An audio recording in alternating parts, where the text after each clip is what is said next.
मैं हूं यशपाल सिंह। आप देख रहे हैं बीबी न्यूज। खबरों को देखने के लिए बने रहे मेरे साथ। आज समाजवादी पार्टी मुबारकपुर इकाई की तरफ से अपने क्षेत्र में किसान यात्रा का आयोजन किया गया है।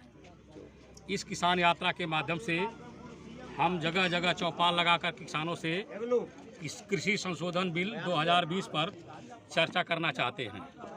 समाजवादी पार्टी का स्पष्ट मानना है कि जनता ने सरकार को बनाया है और सरकार ने एक कानून को बनाया है, और जिनके लिए एक कानून बना है वही वे लोग इस कानून का विरोध कर रहे हैं। समाजवादी पार्टी का कहना है कि सरकार ने बड़े चालाकी के साथ विधानसभा और लोकसभा की कार्रवाई को स्थगित कर दिया है ताकि संसद में इन सवालों पर चर्चा न हो सके। जनता के चुने हुए प्रतिनिधि इस बिल का विरोध संसदीय तरीके से न कर सके।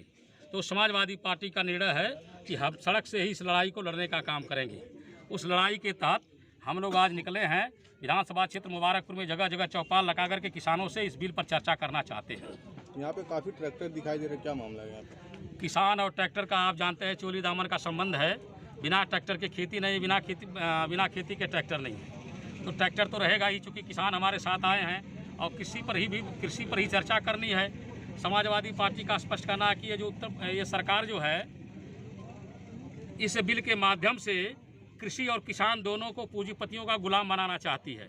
एक कारपोरेट घराने के लोग हमारे कृषि उपज को औने पौने दामों में खरीद करके जब अपने गोदामों में बंद कर लेंगे, अपने गोदामों में स्टोर कर लेंगे, तो फिर हमारी जनता को ऊंचे दामों पर उसको बेचने का काम करेंगे। प्रधानमंत्री जी से मेरा आग्रह है कि जनता ने बड़े आशा और उम्मीद के साथ आपको प्रधानमंत्री बनाया था, लेकिन आप पूंजीपतियों के हक में काम कर रहे हैं। आज आपकी सरकार अलोकप्रिय हो गई है और जनता उसका जगह जगह विरोध कर रही है। आपको मालूम होना चाहिए कि यह हिंदुस्तान को कृषि प्रधान देश कहा जाता है। यह कितनी बड़ी विडंबना है कि आज लाखों की संख्या में दिल्ली के सरहदों पर किसान इस ठंड के सीजन में भी आंदोलन कर रहा है और धरने पर बैठा हुआ है। आखिर उसकी एक ही गलती है कि वो चाहता है कि हमको आप पूंजीपतियों के हवाले न करिए, बल्कि हमको कृषि और किसानी करने दीजिए। आपने हमारी आय को दोगुना करने की बात कही थी और आप हमको पूंजीपतियों का गुलाम बनाना चाहते हैं।